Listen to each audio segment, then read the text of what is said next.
Hello 10th class students, welcome to my channel CBSE Tutorials. This is your chapter number 5 periodic classification of elements. Periodic classification of elements में बेटा हम पढ़ेंगे कि हमें क्या ज़रूरत पड़ी एलिमेंट्स को क्लासिफाई करने की और किस तरह से जो साइंटिस्ट लोग हैं उन्होंने क्लासिफिकेशन की और हमारे सामने डिफरेंट पीरियोडिक टेबल्स को लेकर आए। उनका डिफरेंट कंसेप्ट था, डिफरेंट वे था एलिमेंट्स को क्लासिफाई करने का, उन्हें रिप्रेजेंट करने का। तो सबसे पहले हम बात करेंगे यहाँ पर पीरियोडिक क्लासिफिकेशन ऑफ एलिमेंट्स की।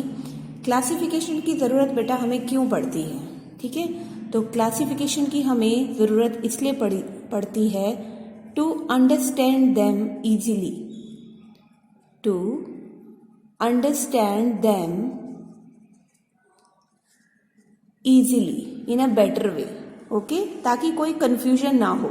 जब हम उनकी स्टडी करें तो हमें based upon their similarities and dissimilarities जो हमने क्लासिफाई किया एलिमेंट्स को, उनको हम बहुत जल्दी और अच्छे तरीके से समझ सकें, है ना? ये तो ज़रूरत थी क्लासिफिकेशन की।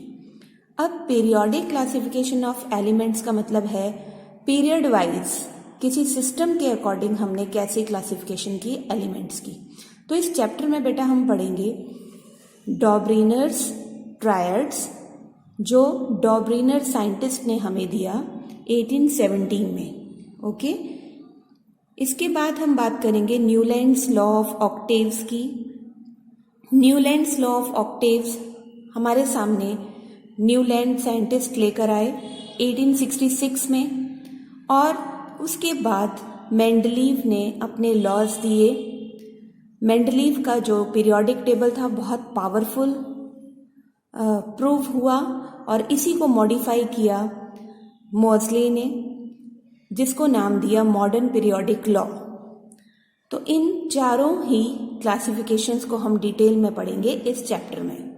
तो सबसे पहले आइए बात करते हैं हम डॉब्रीनर्स ट्रायड्स की। ये इस टाइम पर बेटा जो अप्रॉक्सीमेटली 30 एलिमेंट्स तो जो थे वो नेचर में एग्जिस्ट करते थे, ठीक है ना? 30 elements are known at that time. तो जो ये साइंटिस्ट हैं हमारे, इन्होंने भाई जब काम किया तो 30 एलिमेंट्स ही थे तब। तो इनका जो बेसिक फंडा था वो क्या था? उन्होंने एलिमेंट्स को कैसे अरेंज किया? Increasing order of their atomic masses, ठीक है? जो एटॉमिक मासेस थे एलिमेंट के, उनके इंक्रीजिंग ऑर्डर में डॉबर्नियर ने उनको अरेंज कर दिया, ठीक है? अब क्या था, क्या स्पेशलिटी थी उनकी क्लासिफिकेशन में? 3 elements are kept in each group. जो उनके पास ग्रुप थे उनमें 3 एलिमेंट्स को रखा गया, जिनको हमने नाम दे दिया ट्रायड्स का, ओके। जैसे मैं यहाँ पर एग्जांपल देती हूँ आपको। एक ग्रुप है, उसमें A, B, C 3 कोई एलिमेंट्स हैं। उसके बाद दूसरा ग्रुप है D, E, F, इसमें भी 3 एलिमेंट्स हैं, ओके। फिर G, H, I 3, तो ये क्या है? ये ट्रायड्स हैं, ओके। तो उन्होंने क्लासिफिकेशन किसके बेस पे की कि इनके एटॉमिक मास के अकॉर्डिंग, इंक्रीजिंग एटॉमिक मास के अकॉर्डिंग हम इनको रखेंगे, और जो ग्रुप्स होंगे उनमें 3 एलिमेंट्स होंगे, जिस करके इस क्लासिफिकेशन को नाम दिया गया डॉब्रीनर्स ट्रायड्स, ओके। अब बात क्या थी, क्या उनकी क्लासिफिकेशन का बेस था? वो ये कहते थे डॉब्रीनर्स कि ये जो फर्स्ट और थर्ड वाला एलिमेंट है, अगर हम इसका एवरेज मीन निकालते हैं, अर्थमेटिक मीन निकालते हैं इनके एटॉमिक मासेस का, तो जो आंसर आएगा वो एटॉमिक मास होगा सेंटर वाले एलिमेंट का। कैसे, ज़रा समझते हैं इसको हम। फॉर एग्जाम्पल उन्होंने लिथियम लिया, सोडियम और पोटेशियम, ये एक पूरा ट्रायड ग्रुप था जो डॉबनर ने आइडेंटिफाई किया। अब लिथियम का बेटा एटॉमिक मास होता है 6.9 और पोटेशियम का होता है 39.0, जबकि सोडियम का एटॉमिक मास होता है 23.0। यहाँ पर अकॉर्डिंग टू डॉबनर अगर हम लिथियम और पोटेशियम के एटॉमिक मासेस की एवरेज निकालते हैं, ठीक है, तो हमारे पास जो आंसर आएगा वो सोडियम का एटॉमिक मास होगा। तो आइए इसको प्रूव कर लेते हैं। कैसे? हमने लिथियम में पोटेशियम का एटॉमिक मास प्लस करना है, उसकी एवरेज निकालनी है, तो हमारे पास किसका एटॉमिक मास आ जाना है? सोडियम का। ध्यान से समझेंगे। चलिए करते हैं 6.9 प्लस 39.0। जब हमने इनको प्लस किया तो हमारे पास क्या आ गया? 45.9/2, जिसको कैंसिल करके हमारे पास आया 22.95। अप्रॉक्सीमेटली ये जो 22.95 है, आप देखो ये सोडियम का एटॉमिक मास है। ओके, तो इस तरह से हमारे पास एक रूल दे दिया उन्होंने, जिससे हम ये पता कर सकते हैं कि जो क्लासिफिकेशन हुई है उस क्लासिफिकेशन में जो ट्रायड्स ग्रुप डॉबनर्स ने फाइंड आउट किए हैं उसमें फर्स्ट और लास्ट एलिमेंट का अगर हम एवरेज मीन निकालते हैं एटॉमिक मासेस का, तो हमारे पास सेंट्रल एटम का एटॉमिक मास आ जाएगा। ठीक है, तो इस तरह से जो दूसरे उसने जो ट्रायड्स हमें दिए उसमें थे कैल्शियम, सेलेनियम, बेरियम एंड एक तीसरा और था क्लोरीन, ब्रोमीन एंड आयोडीन। यहाँ पर भी इन दोनों के जो एवरेज निकालेंगे एटॉमिक मासेस की वो इसके बराबर होगी, लेकिन ये पाया गया कि क्लोरीन और आयोडीन के केस में, जैसे क्लोरीन का 35 होता है, इसमें हम आयोडीन का प्लस करें 126.9, इसकी अगर हम एवरेज निकालें एटॉमिक मास की तो हमारे पास ये नंबर आएगा। और ये नंबर जो है बेटा ये इसके एटॉमिक मास से बहुत ज़्यादा है। ठीक है, क्योंकि जो हमारे पास यहाँ हमने बात की, इसका जो एटॉमिक नंबर है बच्चे वो है 79.9। ठीक है, तो बहुत ज़्यादा है 805, तो एप्लीकेबल नहीं हो रहा, फॉलो नहीं हो रहा, इस करके हमें ये जो ट्रायड्स वाली क्लासिफिकेशन थी इसको छोड़ना पड़ा। ठीक है, चलिए नेक्स्ट देखते हैं। अब अगर हमें एग्ज़ाम में आता है कि आप स्टेट करो इस चीज़ को, state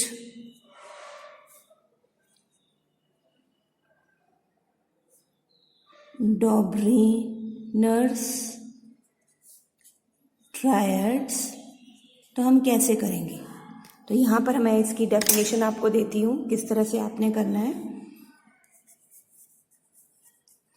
When elements are arranged in increasing order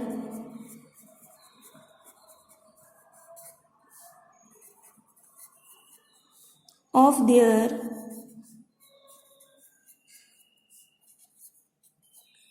atomic mass, in group of 3 means triads, then the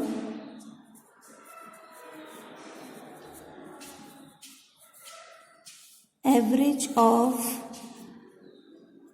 first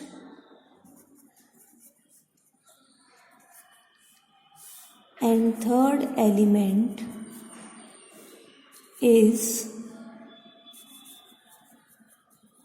found approximate equal to mass of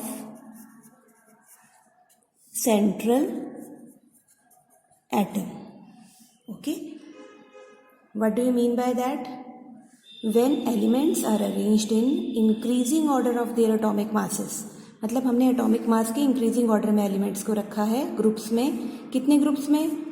triads, 3 elements के ग्रुप में। तो जो एवरेज होगी फर्स्ट एलिमेंट की और थर्ड एलिमेंट की is found approximate equal to the approximate, लगभग central atom के एटॉमिक मास के बराबर होगी। ओके, तो this is your Dobereiner's triads periodic table. तो इसकी बेटा हम लिमिटेशंस की बात करेंगे अब कि क्यों ये सक्सेसफुल नहीं रहा। ये आपके एनसीईआरटी बुक में क्वेश्चन भी है।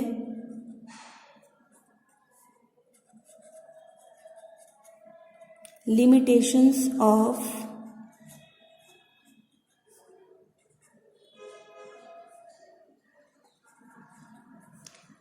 डॉबरिनर्स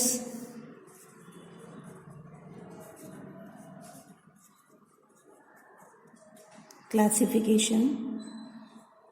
First, he could identify only 3 triads from the elements known at that time.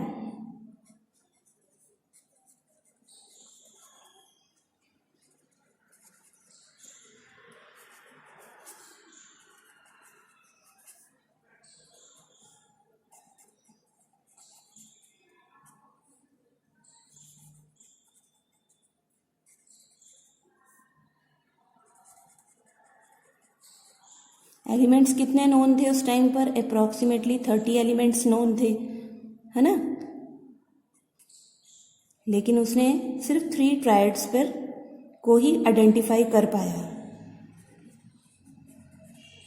ये भी एक फेलियर का कारण था। दूसरा रीज़न था बेटा, जो फर्दर, जैसे मैंने आपको बताया कैल्शियम वाले केस में, फर्दर जो ट्रायड्स थे they are not following the rule. उनका जो डिफरेंस था फर्स्ट और थर्ड एलिमेंट की जो एटॉमिक मासेस की एवरेज थी वो सेंट्रल एटॉमिक मास से कहीं ज़्यादा डिफरेंस था, ठीक है। So it was not found to be useful, hence it was not found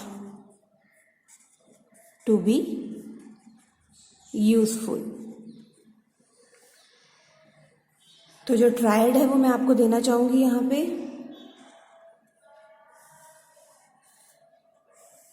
ये भी कई बार क्वेश्चन आ जाता है कि डॉबरिनर्स के ट्रायड्स बताइए जो उसने आइडेंटिफाई किए। तो एक तो lithium, sodium and potassium, second one is calcium, selenium and barium, third one is chlorine, bromine and iodine.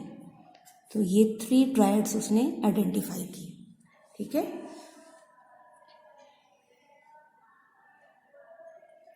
Now next is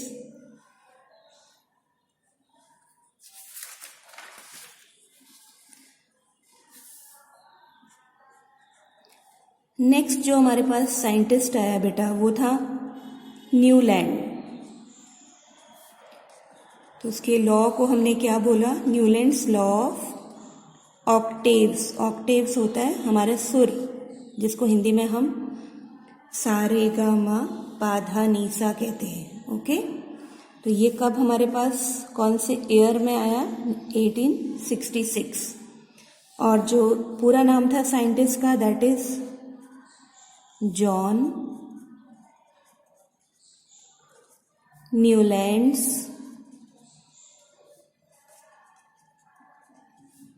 English scientist था बेटा ये। और इस टाइम पर कितने एलिमेंट्स नोन थे? 56।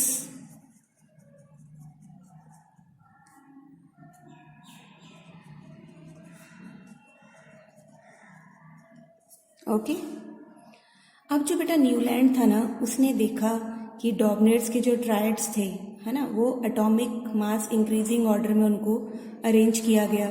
तो उसने वहीं से स्टार्ट किया। उसका भी बेसिक फंडा यही था, he arrange the elements in according to their increasing atomic masses. लेकिन उसने काम शुरू किया हाइड्रोजन से और एंड किया थोरियम भी, यानी कि 56 एलिमेंट्स पे। तो यहाँ पर हम लिख लेंगे he started work with which element? Hydrogen. और कहाँ तक उसने काम किया? थोरियम तक। ठीक है, तो हाइड्रोजन हमारा फर्स्ट था और थोरियम हमारा 56th एलिमेंट था। ठीक है, तो यहाँ तक इन एलिमेंट्स पे उसने काम किया। Now according to Newlands law of octaves, ठीक है, इसके अकॉर्डिंग क्या कहता है ये न्यूलैंड? ये कहता है इफ, ध्यान से सुनेंगे बच्चे, elements are arranged by the increasing order of their atomic masses, property of every eighth element repeats। Okay, क्या मतलब है इसका? इसका मतलब क्या है बेटा कि अगर हम एलिमेंट्स को, न्यूलैंड लॉ ऑफ ऑक्टेव ने क्या कहा? उन्होंने कहा कि अगर हम एलिमेंट्स को अरेंज करते हैं उनके increasing order of their atomic masses के अकॉर्डिंग, तो जो प्रॉपर्टी होगी ना एवरी 8th एलिमेंट की, वो रिपीट होगी। यानी कि मान लीजिए ये फर्स्ट एलिमेंट है हाइड्रोजन, है ना, तो इसके बाद आएगा हमारा second element, third, fourth, fifth, sixth, seventh, 8th। तो 8th वाला जो होगा वो किसकी कैटेगरी में जाएगा? फर्स्ट वाले की। उसकी प्रॉपर्टी इससे मिलती जुलती होगी। ठीक है, ये कहने का मतलब था। अब इनको ऑक्टेव्स क्यों कहा गया? जैसे हमारे 7 सुर हैं, पहला है सा, रे, गा, मा, पा, धा, नी, तो फिर से सा आ गया, है ना। तो फिर से सा यानी ये 8th एलिमेंट जो है वो रिपीट हो जाएंगी, उसकी सारी प्रॉपर्टीज फर्स्ट के according, with respective to its first elements, है ना, starting from the first element. तो पहला तो क्या उसका आ गया? Increasing order of atomic mass से उसने अरेंज किया, है ना, ये उसका फर्स्ट स्टेप आ गया। दूसरा क्या आया कि जो फर्स्ट वाला एलिमेंट है उससे अगर हम 8th एलिमेंट की बात करें तो दोनों की प्रॉपर्टीज सेम होंगी। ठीक है, ये था हमारा न्यूलैंड्स ऑक्टेव्स लॉ। ठीक है, तो यहाँ पर नोट्स ऑफ म्यूजिक के थ्रू मैं आपको समझाऊंगी, जो उसने हमें दिया, आपकी बुक में भी बना हुआ है, एनसीईआरटी की बुक में, नोट्स ऑफ म्यूजिक, जैसे सा रे गा मा पा धा नी। अब यहाँ देखिए 1 2 3 4 5 6 7, 8th वाला फिर रिपीट हो जाएगा यहीं पर।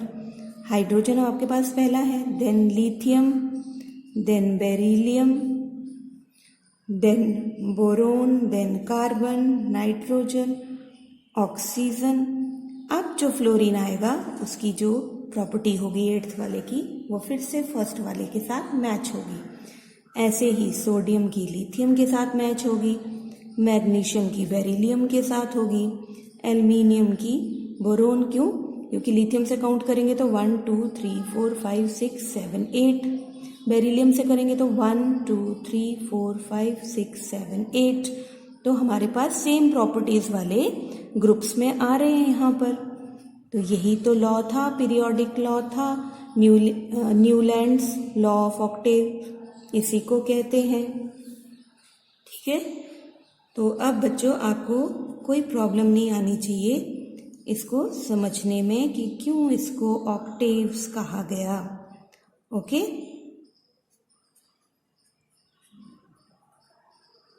अब कोबाल्ट एंड निकल को हमने फिर यहाँ डाल दिया।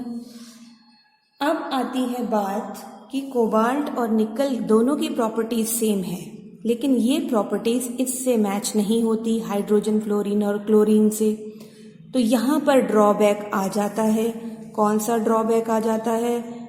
न्यूलैंड्स लॉ ऑफ ऑक्टेव्स का फॉलो नहीं कर रहा रूल को, क्योंकि according to this 8th element की प्रॉपर्टीज मैच होनी चाहिए थी फर्स्ट वन से, जो नहीं हुई। यही कारण था इसके फेल होने का। ओके, और दूसरा कारण क्या था? इन्होंने सिर्फ 56 एलिमेंट्स की बात की थी, लेकिन बहुत सारे एलिमेंट्स बाद में फिर आए, है ना। तो आइए देखते हैं क्या लिमिटेशंस रही इसकी। ये चैप्टर इतना मुश्किल नहीं है बेटा, बहुत इजी है अगर आप मुझे ध्यान से सुन रहे हो तो। ठीक है, तो next limitations of Newlands law of octaves. ठीक है, तो ये जो न्यूलैंड्स लॉ ऑफ ऑक्टेव्स था ये एप्लीकेबल था सिर्फ कैल्शियम तक। ठीक है, यानी कि यहाँ हमने बात की यहाँ तक, इधर तक। ठीक है, hydrogen, lithium, beryllium, boron, carbon, nitrogen, oxygen, fluorine, sodium, magnesium, aluminium, silicon, phosphorus, sulphur, chlorine, potassium, calcium, सिर्फ यहीं तक फॉलो करता था रूल न्यूलैंड का। इसके बाद इनके एटॉमिक मासेस भी डिफरेंट होना शुरू हो गए और जो प्रॉपर्टीज हैं वो भी मैच नहीं हो रही थी 8th एलिमेंट की फर्स्ट के साथ। तो limitations of Newlands law of octaves में सबसे पहले हम लिखेंगे the law of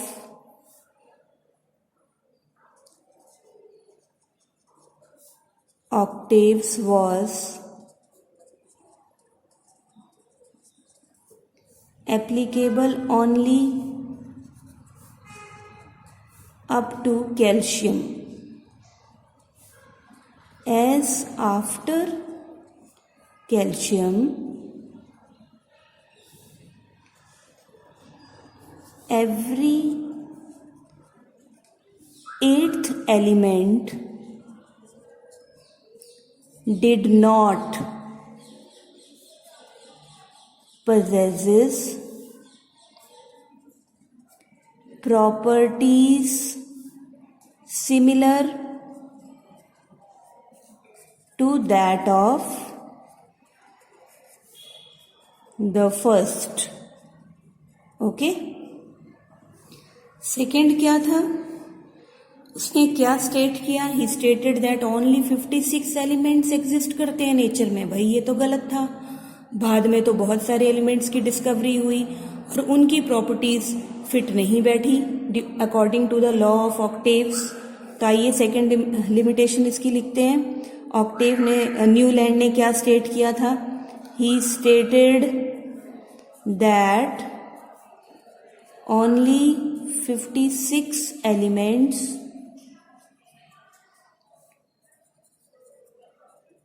existed in nature, जो कि बिल्कुल गलत बात थी। This is wrong. Why? Because later on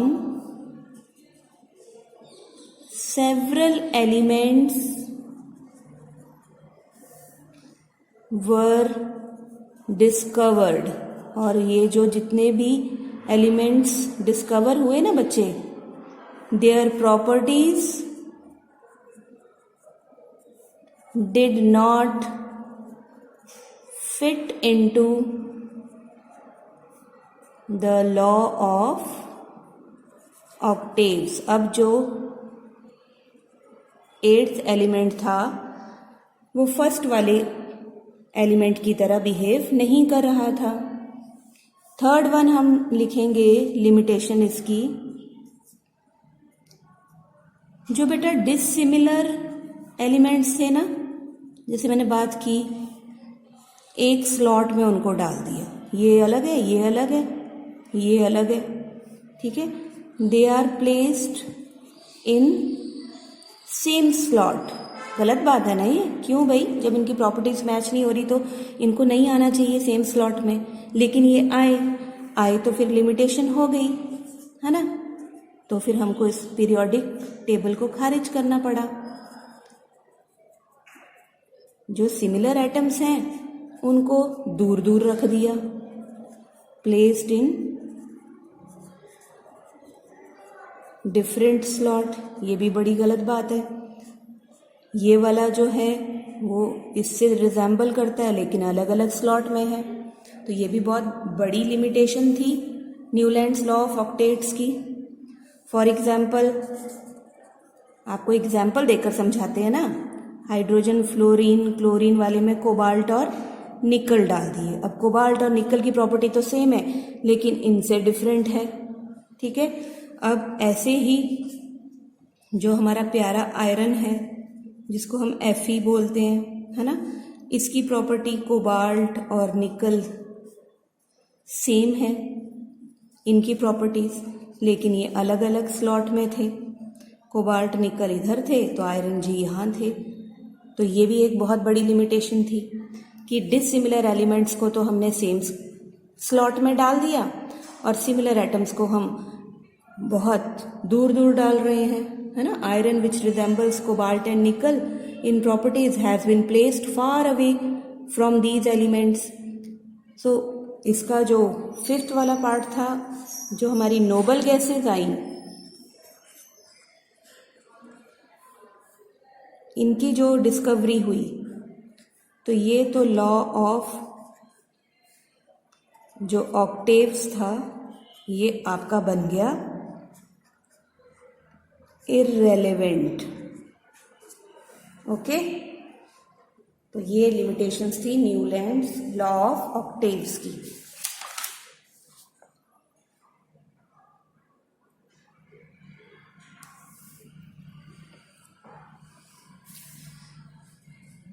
बेटा आपके पास आया यहाँ पे दिमित्री इवानोविच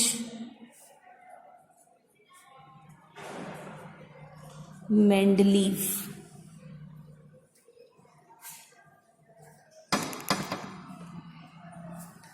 ये महान साइंटिस्ट थे, बहुत महान।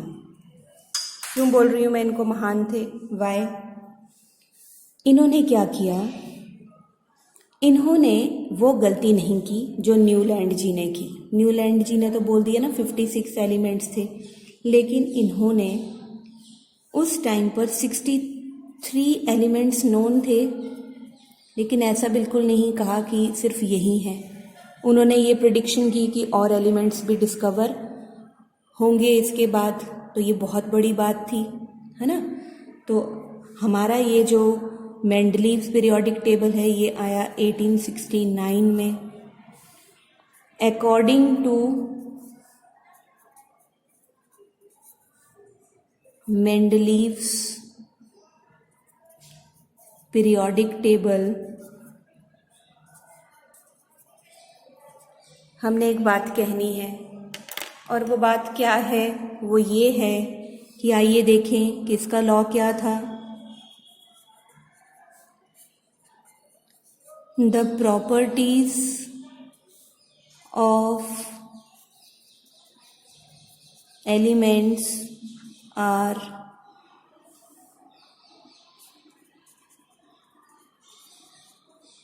periodic functions of their atomic masses, ठीक है। According to Mendeleev's periodic table, the properties of elements are periodic functions of their atomic masses, ठीक है, कि उनके एटॉमिक मासेस कि पीरियोडिक फंक्शन है जो प्रॉपर्टीज हैं एलिमेंट्स की। आइए इसको समझते हैं कैसे, है ना। When he started only 63 elements were known, लेकिन ऐसा उसने नहीं कहा था कि इसके बाद नहीं आएंगे। उन्होंने काम शुरू किया था जब मेंडलीव ने, तो कितने एलिमेंट्स नोन थे बेटा? 63 एलिमेंट्स, याद रखो। अब उसने कंसंट्रेट किस पर किया? He concentrated on the compounds formed by elements with oxygen and hydrogen, यानी कि उन्होंने ऑक्सीजन और हाइड्रोजन पर ज़्यादा फोकस किया। किसने? मेंडलीव ने। क्यों? क्योंकि उसने हाइड्रोजन ऑक्सीजन को क्यों सिलेक्ट किया? Because they are very reactive. They are very reactive. अब रिएक्टिव हैं तो इस करके वो कंपाउंड्स भी ज़्यादा बनाएंगे। Form compounds with most elements, है ना। ज़्यादा से ज़्यादा एलिमेंट्स के साथ कंपाउंड्स बनाएंगे। तो जो फॉर्मूला था, the formula of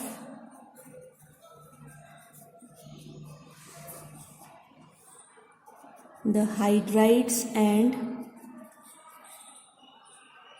oxides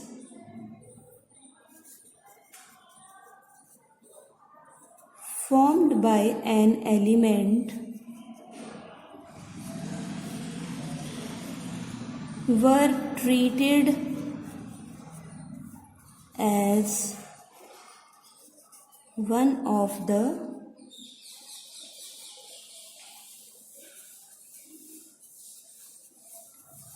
basic properties of an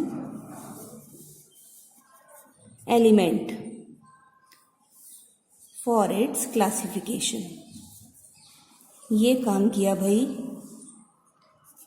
Mendeleev ने। सबसे बड़ा कंट्रीब्यूटर जो रहा है ना साइंटिस्ट, वो मेंडलीव है। क्योंकि जो मॉडर्न पीरियोडिक टेबल जिसको हम आज यूज़ करते हैं, जो हेनरी मॉसले ने दिया, उसने भी मेंडलीव के पीरियोडिक टेबल को ही मॉडिफाई किया।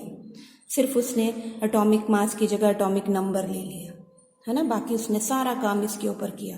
तो सबसे बड़ा कंट्रीब्यूटर कौन था एलिमेंट्स की क्लासिफिकेशन में?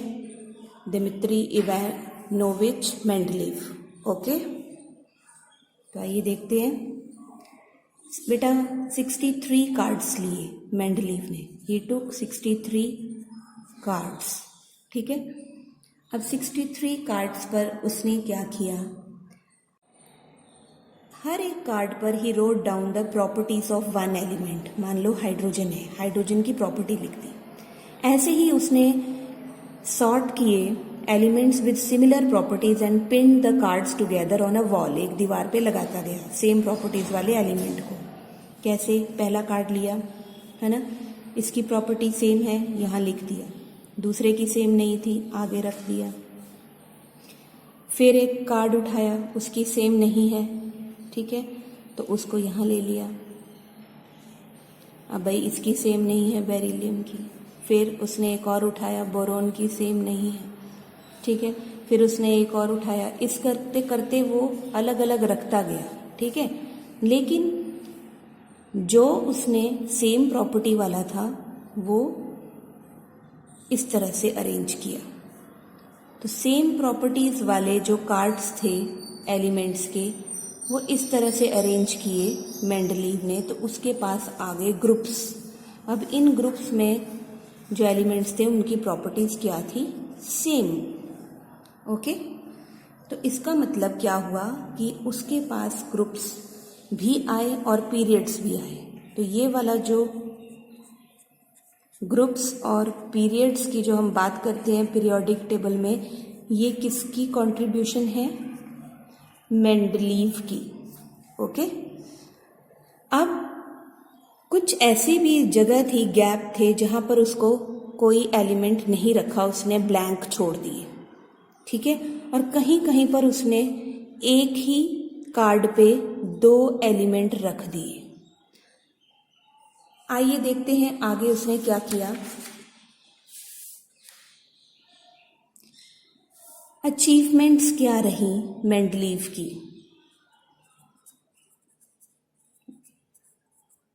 Achievements of Mendeleev's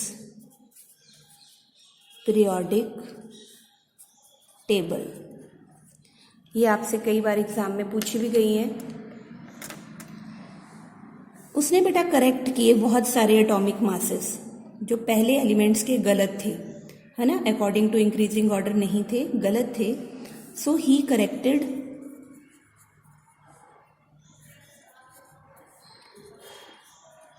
atomic masses of certain, जो कुछ गलत थे सर्टन एलिमेंट्स, उनके एटॉमिक मास उसने ठीक किए। फॉर एग्जाम्पल जैसे बेरिलियम का उसने ठीक किया। बेरिलियम का पहले था 14.9, ठीक है, जो करेक्ट करके 9.01 किया किसने? मेंडलीव ने। ओके, तो ये बहुत बड़ी जो करेक्शन थी वो हुई। इसके बाद जो सेकंड अचीवमेंट थी मेंडलीव पीरियोडिक टेबल की, ही लेफ्ट 3 गैप्स। किसके लिए? For undiscovered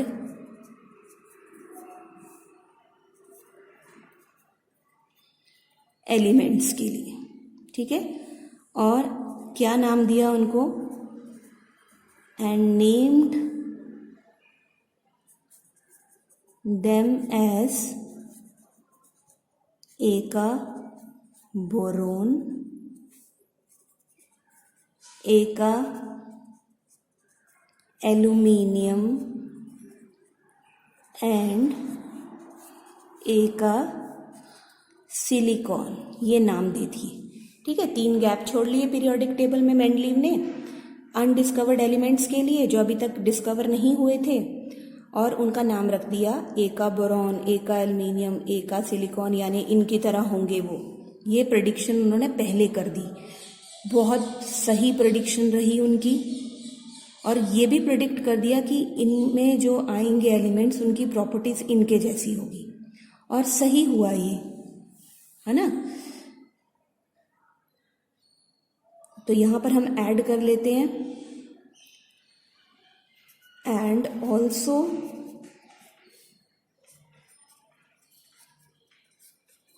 predicted their properties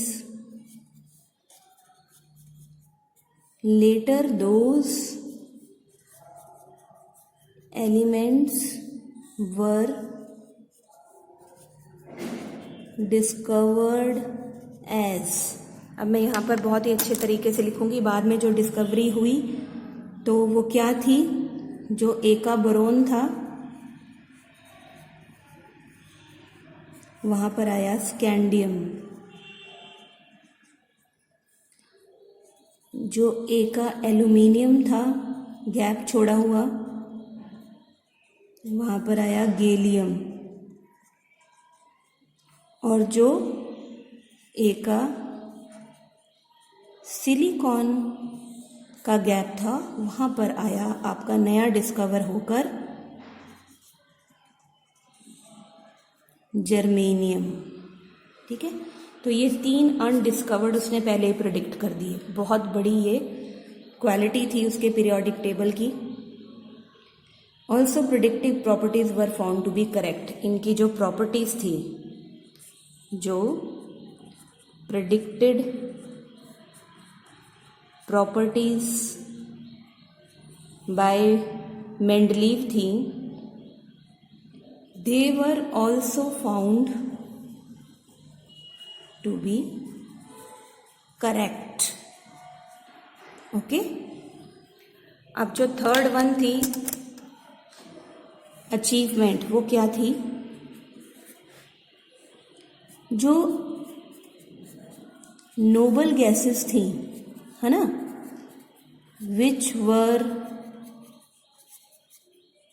discovered letter, बहुत देर के बाद जो डिस्कवर हुई, they could be placed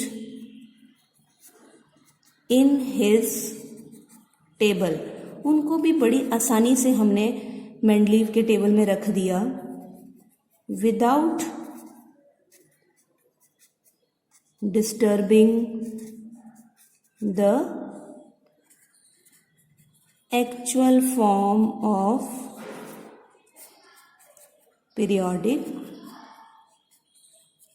table. Periodic table की एक्चुअल फॉर्म को बिना छेड़े हमने नोबल गैसेस जो बहुत लेट डिस्कवर हुई थी मेंडलीव के बाद, उनको हमने प्लेस कर दिया उसके टेबल में, तो कोई प्रॉब्लम नहीं आई। तो this is a very big achievement. आइए देखते हैं क्या लिमिटेशंस रही, क्यों हमने इतने अच्छे मेंडलीव की क्लासिफिकेशन वाले पीरियोडिक टेबल को क्यों नहीं अपनाया। तो कुछ लिमिटेशंस रही होंगी ना, तो आइए देखते हैं वो क्या थी।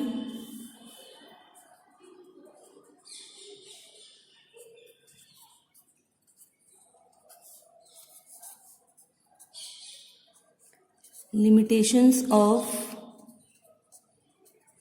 Mendeleev's classification.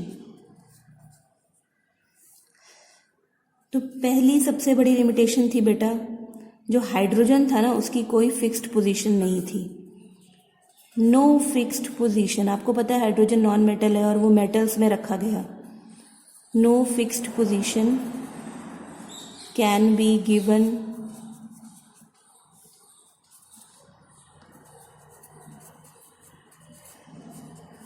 to hydrogen in the periodic table।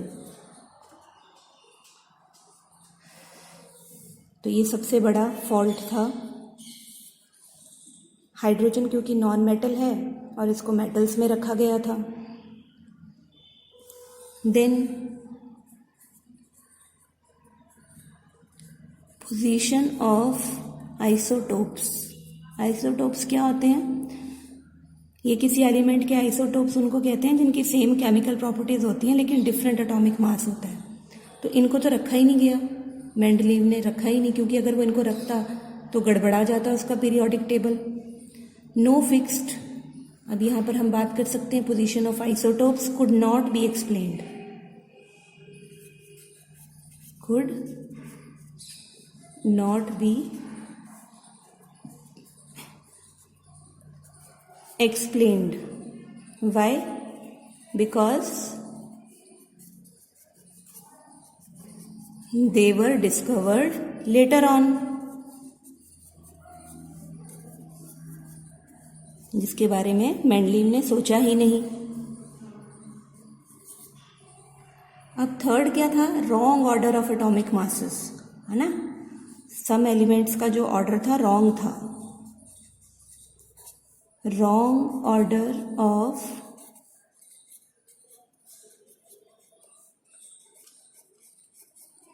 atomic masses of some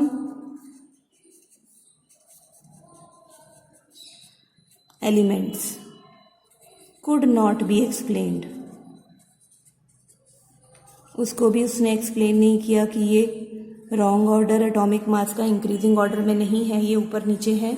इसकी एक्सप्लेनेशन भी मेंडलीव ने हमें नहीं दी।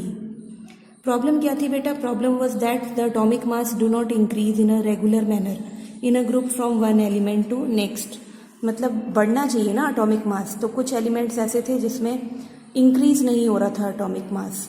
तो बेसिक तो यही था उनका, इंक्रीजिंग ऑर्डर में रखना था, तो ये उन्होंने एक्सप्लेन नहीं किया। और एक बात लिमिटेशन मेंडलीव क्लासिफिकेशन की, बहुत सारे जो उसने गैप रखे ना बेटा, many of the empty gaps remained unexplained. उसकी कोई उसने एक्सप्लेनेशन नहीं दी। जैसे एक का बोरॉन, एक का एल्यूमिनियम, एक का सिलिकॉन की तो उन्होंने दे दी, है ना, लेकिन बहुत सारे एम्प्टी गैप थे जो अनएक्सप्लेन्ड रह गए। ये भी लिमिटेशन थी मेंडलीव क्लासिफिकेशन की। पहली हाइड्रोजन की कोई फिक्स पॉइंट नहीं दिया उसने पीरियोडिक टेबल में, क्योंकि हाइड्रोजन जहाँ पे प्लेस था उसके नीचे सारे ही मेटल्स थे, लेकिन हाइड्रोजन नॉन मेटल है। पोजीशन आइसोटोप्स की एक्सप्लेन नहीं की, क्योंकि बहुत देर के बाद आइसोटोप्स डिस्कवर हुए। रॉन्ग ऑर्डर था एटॉमिक मासेस का, कुछ एलिमेंट्स ओबे नहीं कर रहे थे इंक्रीजिंग ऑर्डर, वो भी एक्सप्लेन नहीं किया मेंडलीव ने। और बहुत सारे एम्प्टी गैप्स जो उसने छोड़े वो अनएक्सप्लेन्ड रह गए, है ना। Now next is our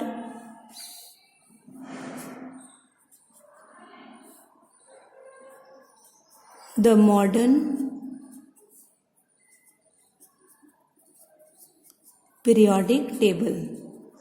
ये टेबल हम बेटा अब तक यूज़ करते हैं, 1913 की बात है ये। और जो साइंटिस्ट थे ग्रेट, उनका नाम था, जिन्होंने हमें मॉडर्न पीरियोडिक टेबल दिया था, हेनरी मोस्टली। ओके, उसने क्या किया, मॉडिफाई किया मेंडलीव्स के पीरियोडिक लॉ को और अडॉप्ट की एटॉमिक नंबर को अडॉप्ट किया मॉडर्न पीरियोडिक टेबल के बेस के लिए, प्रिंसिपल के लिए। ओके, तो हम लिख लेते हैं यहाँ पे क्या स्टेट करता है ये, the modern periodic law states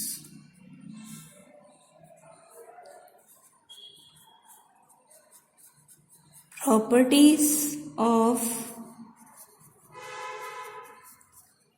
elements are a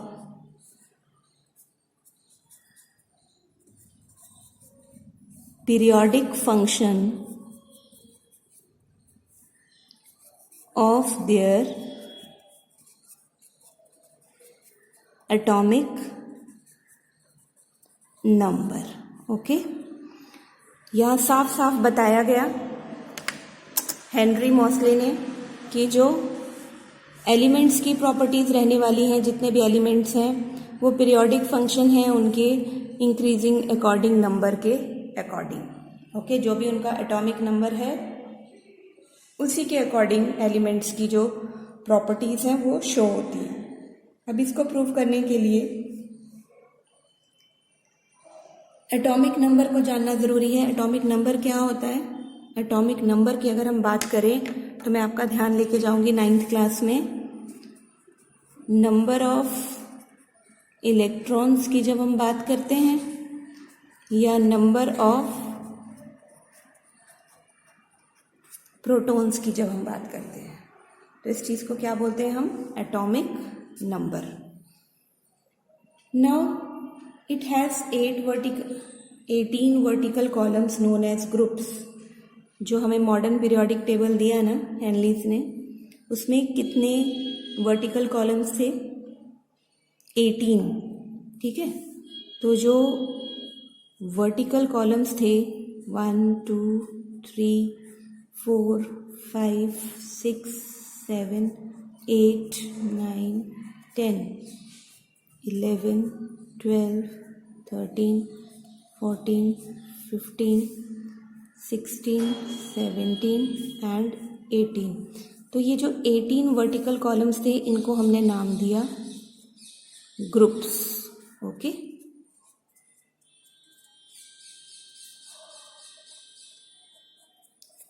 ये मॉडर्न पीरियोडिक टेबल में ग्रुप्स हैं। और जो हमारे पास 7 हॉरिजॉन्टल इस तरह से थे, हॉरिजॉन्टल रोज 1 2 3 4 5 6 7 हॉरिजॉन्टल रोज थी, इनको हमने नाम दिया periods.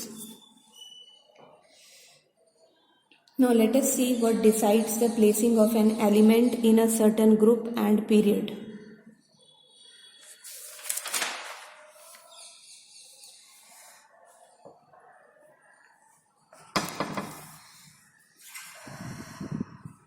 This is your modern periodic table.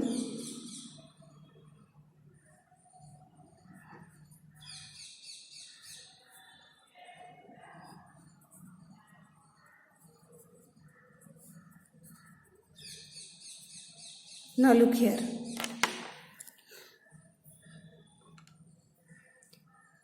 as I told you, 1, 2, 3, 4, 5, 6, 7, 8, 9, 10, 11, 12, 13, 14, 15, 16, 17, 18. These are groups. Okay. And 1, 2, 3, 4, 5, 6, 7 horizontal rows. These are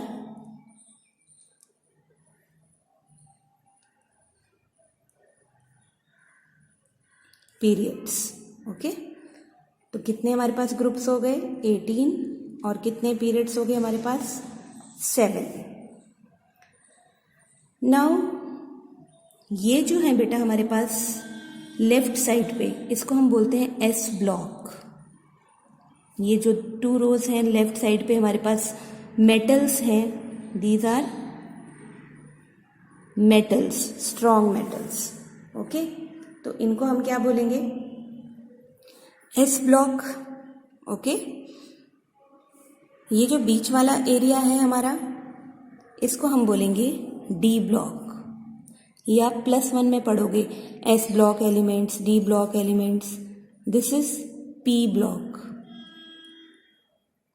P block elements and this is F block elements. ठीक है. यहाँ आपके metals आ गए लेफ्ट साइड पे. जैसे जैसे हम group में पीरियड में ऐसे मूव करेंगे हॉरिजॉन्टली, तो मेटल्स की प्रॉपर्टीज जो है कम होती जाएगी, नॉन मेटल्स बनते जाएंगे. इनको हम बोलते हैं ट्रांजिशन एलिमेंट्स. ट्रांजिशन एलिमेंट्स, इनकी प्रॉपर्टीज चेंज होती जाती हैं. और पी ब्लॉक वालों को हम बोलेंगे non metals. These are non metals. Okay. एक यहां पर boron, silicon, germanium, arsenic, this one and polonium. ये जो हमारे पास एक इस तरह की लाइन आ रही है ना, इस तरह की जिगजैग, इन एलिमेंट्स को हम बोलते हैं मेटलॉइड्स. मैं यहां लिख रही हूं मेटलॉइड्स. इनकी प्रॉपर्टीज मेटल्स और नॉन मेटल्स दोनों से मिलती है. ठीक है. इस जिगजैग लाइन वाले एलिमेंट्स ये सेपरेट करते हैं मेटल्स को और नॉन मेटल्स को. इसके लेफ्ट हैंड साइड पे सारे मेटल्स हैं और राइट हैंड साइड पे नॉन मेटल्स हैं. ओके. नाउ जैसे हम इस तरफ जाते हैं तो मेटेलिक कैरेक्टर कम होता जाता है. ठीक है, मेटल्स का, और वो नॉन मेटल्स बन जाते हैं राइट साइड पे. तो when we move from left to right, metals जो उनका मेटेलिक कैरेक्टर है इट डिक्रीजेस. और मेटलॉइड्स वो एलिमेंट्स हैं जो मेटल्स और नॉन मेटल्स को अलग करते हैं और दोनों की प्रॉपर्टीज शो करते हैं. ठीक है. तो आइए ज़रा थोड़ा सा और पढ़ लेते हैं. यहाँ पे मैंने एफ ब्लॉक एलिमेंट्स क्यों बनाए हैं बेटा? यहाँ देखो आप, ये जो 57 मैंने यहाँ लिखा है ना एटॉमिक नंबर, ये किसका है? लेंथेनॉइड. इसके बाद 72 एटॉमिक नंबर आ रहा है. तो बीच के जो 14 एलिमेंट्स हैं उनको हमने सेपरेट लिख लिया एफ ब्लॉक में. उसी तरह से 7th पीरियड में देखिए, ये एटॉमिक नंबर है 89 और ये है 104. इसके बीच में भी जो 14 एलिमेंट्स हैं उनको हमने अलग से लिख दिया. इनको हम कहते हैं लेंथेनॉइड्स और इनको हम कहते हैं एक्टिनॉइड्स. ठीक है. तो ये हमारे पास कितने एलिमेंट्स हैं टोटल? 14 एलिमेंट्स. इनको हमने अलग से लिख लिया. ठीक है. तो मेटल्स हमारे पास आ गए फर्स्ट के, है ना, 2 ग्रुप्स. देन जो 3rd से लेके 12th तक हैं ये एलिमेंट्स ग्रुप्स के ट्रांजिशन एलिमेंट्स हैं. 13 to 18 हमारे पास ये नॉन मेटल्स हैं. और जो 18th वाला है, दिस इज जो हीलियम, नियॉन, आर्गन है, इनको हम नोबल गैसेस बोलते हैं. ये लीस्ट रिएक्टिव हैं, इनर्ट हैं, किसी रिएक्शन में पार्टिसिपेट नहीं करते. ठीक है. फुलफिल्ड हैं ये, इनका ऑक्टेट फुल है, तो इनको हम कहेंगे नोबल गैसेस. और 17th वाले को हम कहते हैं halogens. These are halogens. Okay, तो कुछ बातें हैं और जो मैं आपके साथ शेयर करना चाहूँगी। बेटा ये फर्स्ट पीरियड में देखो हमारे पास सिर्फ हाइड्रोजन है और यहाँ पर हीलियम है। ठीक है, तो हाइड्रोजन और हीलियम दो एलिमेंट्स हैं हमारे पास। तो हम फर्स्ट पीरियड को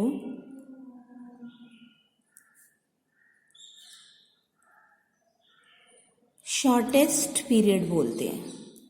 क्यों बोलते हैं बेटा? क्योंकि हमारे पास ओनली 2 एलिमेंट्स हैं। जो हमारा सेकेंड और थर्ड पीरियड है वो है शॉर्ट पीरियड। इसमें टोटल एलिमेंट्स कितने हैं? 8। देन है हमारे पास फोर्थ एंड फिफ्थ पीरियड, इसको हम बोलेंगे लॉन्ग पीरियड। इसके पास कितने हैं? हमारे पास 18 एलिमेंट्स। आप काउंट कर सकते हो। फोर्थ वाले में देखो 1 2 3 4 5 6 7 8 9 10 11 12 13 14 15 16 17 18। ओके, तो this is known as long period. अब हम बात करेंगे सिक्स्थ पीरियड की। तो सिक्स्थ पीरियड है हमारे पास लॉन्गेस्ट पीरियड। क्यों है बेटा लॉन्गेस्ट पीरियड? यहाँ पर देखिए आप, ये 18 एलिमेंट्स तो हैं हमारे पास, लेकिन इसके साथ साथ हमने सिक्स्थ पीरियड में ये 14 एलिमेंट्स भी ऐड करने हैं। तो 18 + 14 32 एलिमेंट्स हैं हमारे पास। ठीक है, क्योंकि सिक्स्थ पीरियड में जो लेंथेनॉइड्स हैं वो भी आ जाएंगे, बीच में प्लस हो जाएंगे। तो ये लॉन्गेस्ट पीरियड होता है हमारे मॉडर्न पीरियोडिक टेबल का। जो 7th पीरियड है बच्चे, दैट इज इनकम्प्लीट पीरियड। क्यों? क्योंकि इसमें 18 + 14 32 तो हैं, लेकिन जितने भी जो डिस्कवर होंगे बाद में, है ना, वो ऐड हो जाएंगे। ठीक है, मोर जो न्यू एलिमेंट्स आते हैं वो इसमें आते जाते रहते हैं, है ना। दे वर एडेड इन दिस ग्रुप, इसलिए हम इसको क्या बोलते हैं? 7th पीरियड को इनकम्प्लीट पीरियड। ठीक है, तो अब हम बात करेंगे वैलेंस इलेक्ट्रॉन्स की।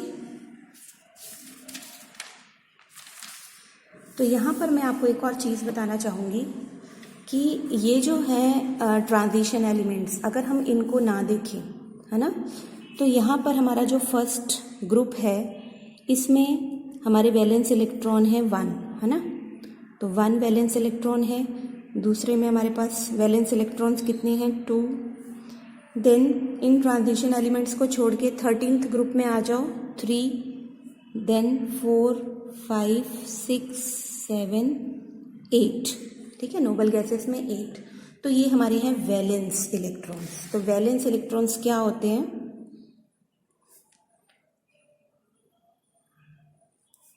ये आउटर मोस्ट शेल में जो इलेक्ट्रॉन होते हैं, आउटर मोस्ट शेल में जो इलेक्ट्रॉन्स होते हैं जो रिएक्शंस में पार्टिसिपेट करते हैं, उनको हम कहते हैं वैलेंस इलेक्ट्रॉन। तो अगर हमें एग्जाम में मान लो आपको यहाँ पर कोई मिसिंग है, मान लो एल्युमिनियम मिसिंग है, ठीक है, ये एल्युमिनियम आपका यहाँ पर मिसिंग है, मैं क्रॉस लगा देती हूँ इधर। ठीक है, तो ये मिसिंग है यहाँ पे एल्युमिनियम। तो हमें एग्ज़ाम में बताया गया है कि आपका 13th ग्रुप का एलिमेंट है और 3rd पीरियड में बिलोंग करता है। तो आपको फाइंड आउट करना है कि कौन सा एलिमेंट है, ऐसा क्वेश्चन आ जाता है। फिर से सुनिए, you have to find out an element X which belongs to the group 13 and period 3rd। तो बेटा जब हम पीरियड्स की बात करते हैं तो हम नंबर ऑफ शेल्स की बात करते हैं, जैसे नंबर ऑफ ऑर्बिट इंक्रीज होते जाते हैं पीरियड्स में, है ना। और ग्रुप्स में नंबर ऑफ ऑर्बिट सेम रहते हैं, लेकिन उनका जो वैलेंस इलेक्ट्रॉन्स हैं वो बढ़ते जाते हैं, है ना। तो आइए चलो फाइंड आउट करते हैं। तो X एलिमेंट है, कौन से ग्रुप में है? 13th ग्रुप में। यानी इसके जो वैलेंस शेल हैं वो कितने हैं, वैलेंस इलेक्ट्रॉन्स 3 हुए, है ना। अब ये इसका पीरियड बता रखा है, पीरियड इसका है थर्ड पीरियड है, तो नंबर ऑफ ऑर्बिट्स कितने हुए, 3। आइए ड्रॉ करते हैं, 1 2 3 ऑर्बिट और वैलेंस इलेक्ट्रॉन है 3, यानी लास्ट वाले में 3, तो ऑब्वियस है बीच वाले भरे ही होंगे, फिल्ड होंगे, तभी लास्ट में 3 वैलेंस इलेक्ट्रॉन है। तो फर्स्ट में 2 आ गए, देन 8 1 2 3 4 5 6 7 8। अब ज़रा काउंट करो टोटल नंबर ऑफ इलेक्ट्रॉन्स, हमारे पास एटॉमिक नंबर आ जाएगा उस एलिमेंट का जिसको हम फाइंड कर रहे हैं। 1 2 3 4 5 6 7 8 9 10 11 12 13। तो हमारे पास टोटल नंबर ऑफ इलेक्ट्रॉन्स कितने आ गए, नंबर ऑफ इलेक्ट्रॉन्स हमारे पास आ गए 13। तो हमें मालूम है 13 जो एटॉमिक नंबर है ये किसका है, एल्यूमिनियम का।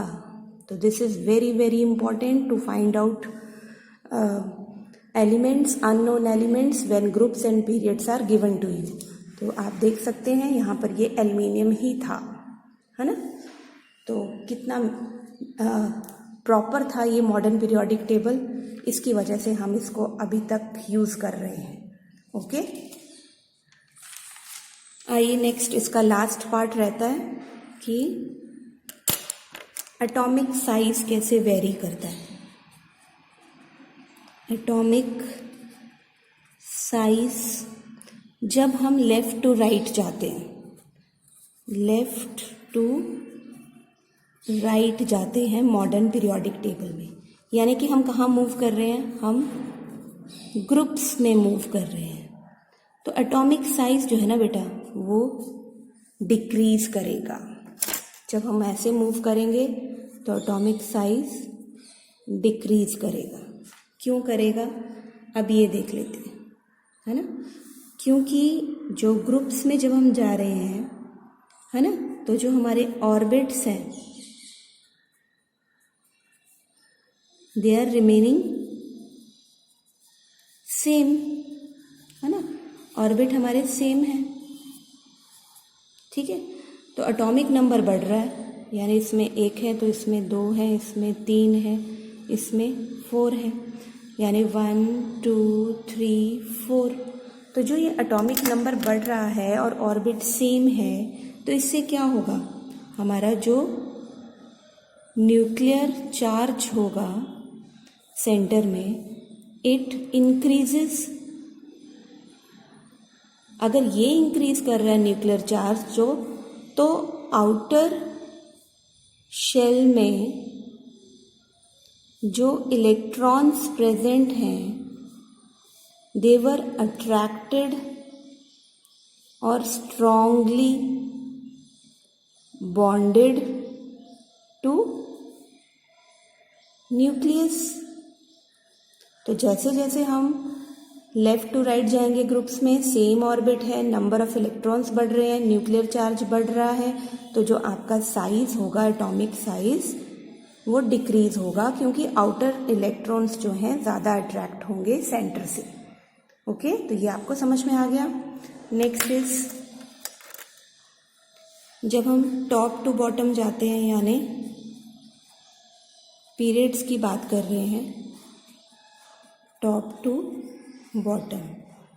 अब इसको समझना और भी इजी है। हमारे पास नंबर ऑफ ऑर्बिट्स जैसे मैंने बताया बढ़ते जाते हैं, जैसे हम नीचे आते हैं पीरियड्स में, तो एटॉमिक नंबर यहाँ पर हमारे शेल्स एक एक इंक्रीज हो रहा है, यानी कि जब हम ऐसे बात कर रहे हैं नंबर ऑफ ऑर्बिट इंक्रीज कर रहे हैं बाय 1, तो हमारा एटॉमिक साइज जो है इट इंक्रीजेस। क्यों, जो आउटर मोस्ट शेल में प्रेजेंट है वो दूर है न्यूक्लियस से, है ना। तो दूर होने के कारण क्या हुआ, वो इजीली लूज नहीं होगा, है ना। तो इजीली लूज नहीं होगा, का साइज जो है वो स्ट्रांगली बॉन्डेड नहीं है, not strongly bonded with nucleus, तो साइज क्या होगा, इंक्रीज होता जाएगा क्योंकि नंबर ऑफ ऑर्बिट इंक्रीज हो रहे हैं, नंबर ऑफ ऑर्बिट्स इंक्रीज हो रहे हैं और जो इलेक्ट्रॉन है वो फ्री है, न्यूक्लियस से दूर है. Outer electrons are far away from nucleus, तो न्यूक्लियर चार्ज उन पे नहीं लगेगा.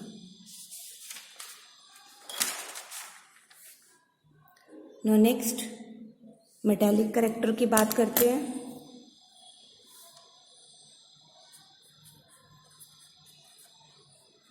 तो जैसे मैंने आपको बताया पहले ही स्टार्टिंग में, मेटालिक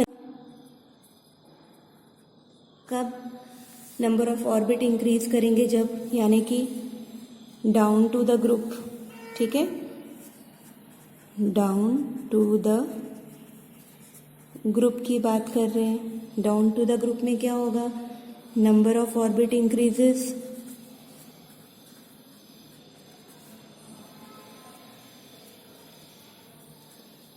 तो जो आउटर इलेक्ट्रॉन्स हैं are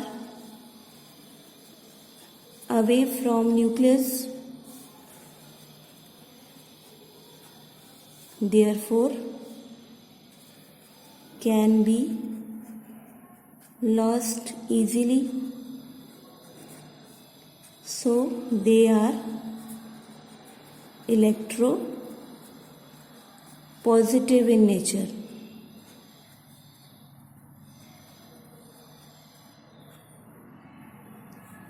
Now when we move across a period as the effective nuclear charge